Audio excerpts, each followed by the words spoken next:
Hello everybody, welcome back to whatever channel this is. We are on our way to pick up a 1994 convertible multicolored Mustang. The guy wanted $1,500, but now we got him down to $800. Might be one of the cheaper ones out there. Apparently it has a new convertible top on it, it's lower miles, around 130,000, and a rebuilt engine. So we'll see, we'll check it out, see if I actually want this thing, but who knows? And cut.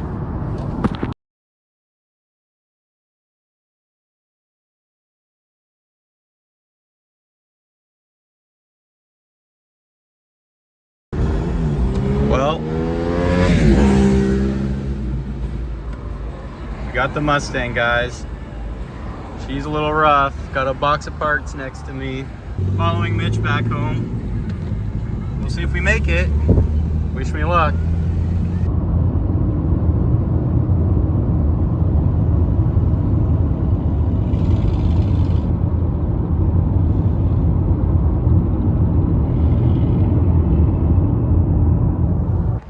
So we stopped at Chevron gas station.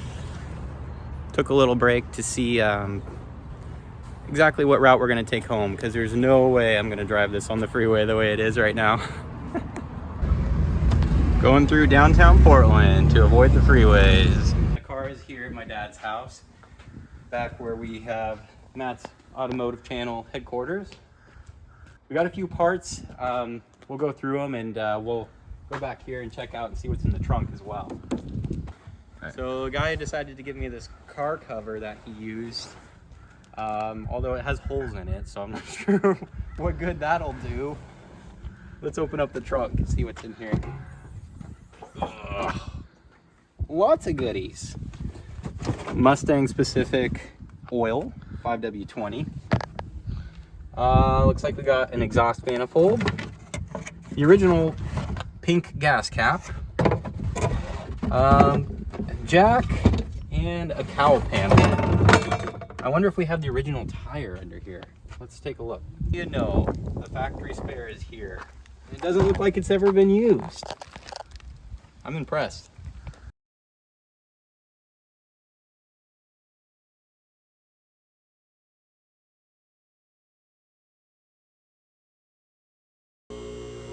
All right, just got it pulled in the garage. We're gonna put it up on the lift and see what kind of disaster we have underneath. Hopefully it's nothing too crazy. We'll start with the back going forward. First thing I notice is the handy dandy hanger. Looks like it's got, what is it? Performance rods, coilovers, whatever those are. And give that spring a wiggle there. Yeah, that's... If you need to replace the springs, I mean... You want to take it out. It doesn't get easier than that. All we did was lift the car. This is ridiculous. It's got new brake lines. I do see that up here. You can see with the aftermarket exhaust, the pipe hits the body, so that's another one of our lovely noises. I'm surprised it actually has the factory cats still intact. And there is a subframe connector underneath here, which does give the body a little bit more rigidity. It's a common aftermarket part on these old SN95s. I thought the wheel was a little loose when I was driving home. As you can see, it's not even on. You can just unthread the lug nuts by hand. I'm genuinely surprised I drove this home 30 miles. It does have a nice aftermarket aluminum radiator, which is kind of cool. This motor has definitely been apart. You can see that it is blue, and it does have new belts and lots of other goodies on here. Dirty box full of extra miscellaneous parts. Let's see what's in here. Looks like we have a gauge cluster, plastic trap, plastic surround piece. We have random receipts of, so we got fuel tank sending unit. It's got a new fuel tank. Interesting. Not sure what that is. Something to do with the exhaust. So we got Felpro gaskets. The guy did say he rebuilt the engine. I kind of believe him, but I don't know if he built it correctly. So we got more receipts from AutoZone. Can't tell me that doesn't look like an old receipt. Look at that. Wow. We got Rock Auto push rods. Okay, the engine was definitely rebuilt. All kinds of stuff. Summit Racing exhaust catback kit. Guess that's where the exhaust came from. What is this? More parts. This guy spent a lot of money on this car. He said he had $4,500 into it, and I sort of believe him.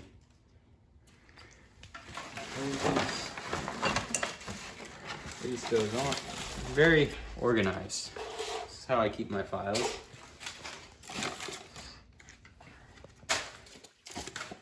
What do we got here? Some sort of bearings. Oh, it's a gasket.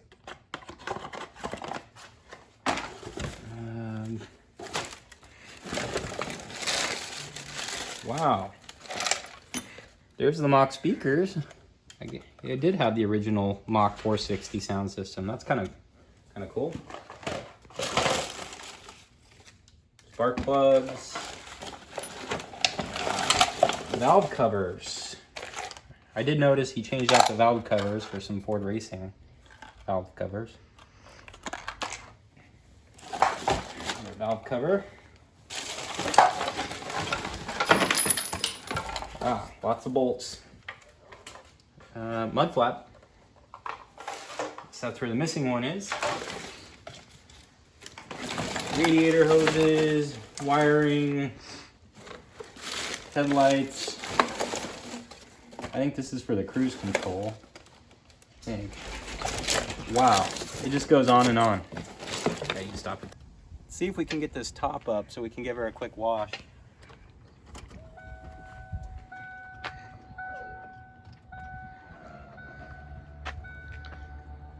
What do you know, it works.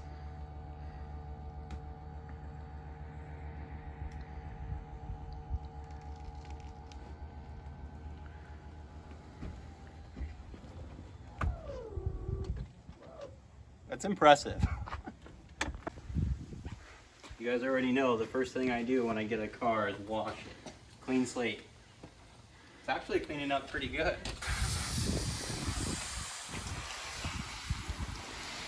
Such an interesting color. Only 1 year.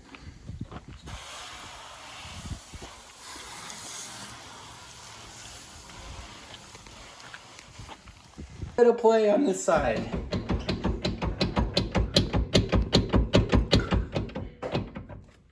Looks like the strut is not fastened there at all. Yeah, this is an accident waiting to happen. All right, it's the next day. My son's at work, and so I'm going to take over and do a little bit of work on this to get this thing out of here as soon as possible. Okay, this front strut here is just rocking around, and the reason for that is you can see that this is very, very loose. And the reason it's loose is there's no way to get a socket over the end of that nut because of this metal piece welded on here. So the only way to tighten that is with some kind of open end, like so. And obviously you're not going to get much torque on there. So I'm sure the other side is going to be the same way. Now here's the other side of the same strut. And if you come down here and look, you can see because these welded tabs here, they had to cut a notch into the bolt there so it actually fit on. Some pretty poor engineering here on these struts. All right, I finally was able to work the lower bolt out, and this is it here. And here you can see where they shaved away part of the bolt so it would fit in here. So it appears the only way to make this work is to cut this little tab off here. Okay, here's the strut on the driver's side. It is plagued with the exact same problem with the little tab here that's welded on that prevents you from putting the full-size bolt or nut in there. So anyway, I disconnected it from the knuckle here. I'm gonna go ahead and remove these 3 bolts here from the top of the strut and just go ahead and remove it.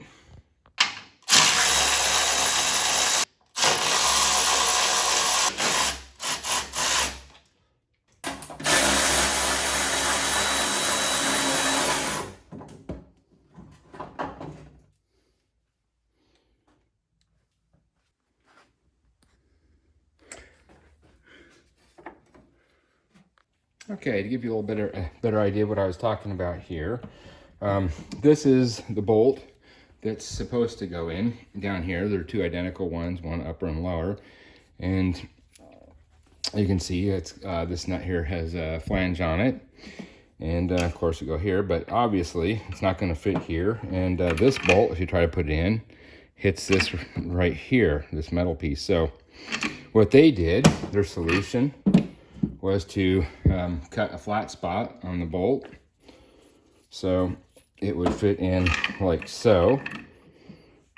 And they took the nut here, and what they did was just hack off this flange that goes around here to look like this. And you can see here where they shaved it away on each of the sides. So that looks like that. 2 problems is this surface area here is kind of really what clamps this thing down to the knuckle here.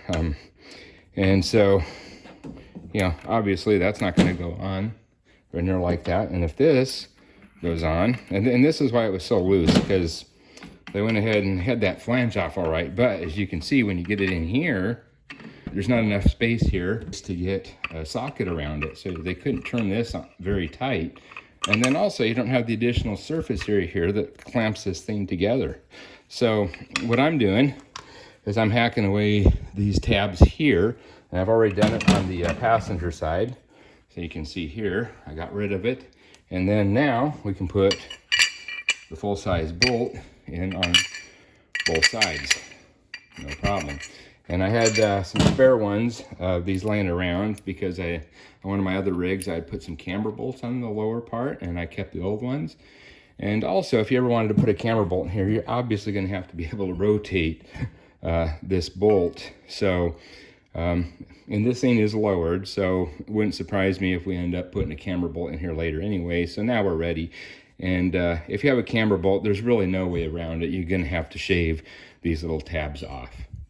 So to deal with this, I'm just going to remove this bottom part completely, and then I'll take it over to the bandsaw and then just remove these tabs.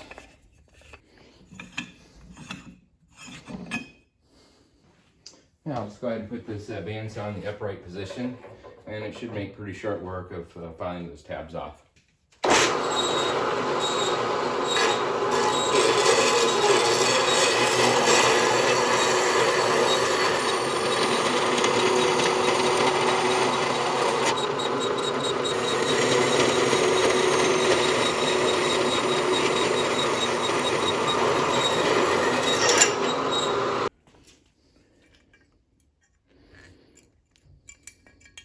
There we go.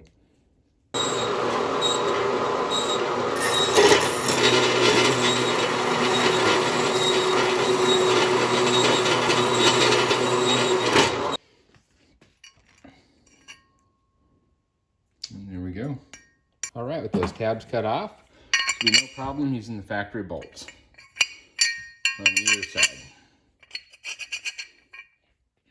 Okay, now these are iron, so they will rust. So I'm going to just hit them with a little bit of paint to prevent future rust.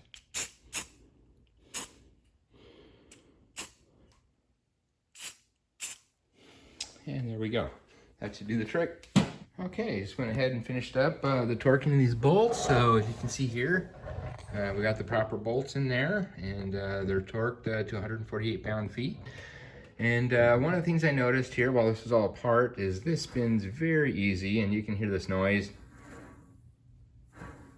And you contrast that to the other side, and this does not spin so easy, but it spins freely. And as you can see, no noise. So this bearing here, even though it doesn't wobble back or forth anything, this is on its way out. It just spins too easy. You can tell that there's no more lube or grease inside there. Probably at a later date we'll go ahead and deal with that. But at least the struts are in there properly. And now we're gonna have to turn our attention to the rear ones. Now let's turn our attention from the front of the car to the rear of the car. And this is the problem we have back here. All we did was lift the car, and you can see this spring here. It's literally just falling out the way it is. Pretty bad. So apparently these aftermarket shocks here are too long to contain the spring in here. So what I'm hoping that we can do is undo the bolt here and then thread this upward more to shorten this whole arm. So anyway, I'll go ahead and disconnect this and we'll see if that's possible. Aha, look here. I don't think we need to do that. All we need to do is effectively make the spring a little bit longer. This is the perch here that the bottom part of the spring sits on. You got the rubber isolator here, which looks like it's totally shot. It's all cracked and falling apart. But anyway, this piece rests on top of that, and of course the spring on top of that. But there's an adjustment here, so I think we can just effectively make this spring look a little longer by adjusting this bottom portion here. So let's give that a shot. All right, went ahead and tapped the adjustment nut here loose, and I wanted to check to see if this is fully bottomed out. And as you can see, I can turn this counterclockwise, which is making it longer, whereas I go in, it stops right there. So it's already bottomed out. So our only option here is to adjust the spring itself. Okay, the spanner wrench did not come with this car, so the only way I know how to get this loose is to secure one of these. So I'm using my vise to do that, and then tap it with the hammer on the other one. There we go.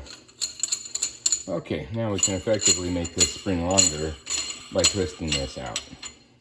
All right, we have the spring effectively long enough now. I can no longer place it into its position. So I'm gonna go ahead and pull this lower strut and lower it, then place the spring in, and then jack it up and then tighten this. Okay, before we take this off, we definitely want to support the axle, and we're also gonna need this to jack it up once we have the spring in there to compress the spring. Right, with the axle fully supported, we can go ahead and take this lower strut mount off.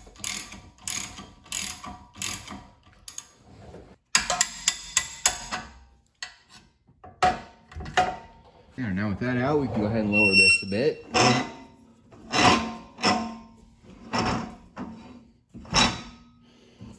And now we can get the spring in. Okay, actually before we put this in, let's go ahead and measure it so that way when the other side is out, we can set it to the exact same height. Now from the bottom of that adjuster nut there to the edge, it looks like we got about 1.5 inches. So we'll just make sure we set the other side the same. All right, now we have some space to work here. So let's go ahead and put this spring in. Now we can go ahead and jack the axle back up.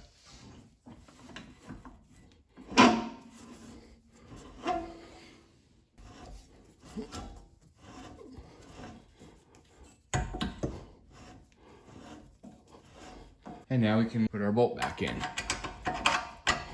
And now you can see, even with the suspension unloaded, we no longer have to worry about the spring falling out.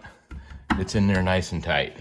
And I'm just gonna repeat the same thing on this side. And of course, doing this is gonna raise the ride height a little bit, but that's probably a good thing, because if we look at the tire here, it looks like that it's been rubbing right here on this fender well here. And that's for a couple reasons. One of which obviously is the lower ride height, but if you look closely in here, you'll see a wheel spacer, and that has effectively pushed this whole wheel out. So normally this would be in another inch or so and probably wouldn't even make contact here. So anyway, both of those things are causing this wheel to rub. So anyway, I think just by raising it a little bit, we can eliminate this issue anyway with it rubbing. Both the front and the rear have these wheel spacers. Here's the one for the front, and looks like maybe a 1/2 inch wheel spacer here. It's a little different than the type in the rear. What they did to accommodate for that additional thickness was put longer lugs in here into the hub. And on the back, it's a different type. You actually bolt the spacer in, then it has its own set of lugs here. And it looked like about an inch to me. So let's see what it really is. And yeah, it's an inch wheel spacer. So yeah, I know why they did that and left them loose in there. They wanted the lower ride height, but as you can see, it was causing problems and also safety issues. So anyway, we may be losing a little bit of coolness, but we're going to be gaining a whole lot of safety. These rear shock absorbers, the lower bolt gets torqued to 59 pound-feet. All right, we got all the suspension issues taken care of on the car. Next, we're going to attack the brakes. The brakes are almost non-existent at this point. You push on the brake pedal, it pretty much goes all the way to the floor, and you might get about 5% of the stopping power that you would normally have otherwise. So something's definitely wrong there, and we'll check that out in the next video. I'll see you then. Bye-bye.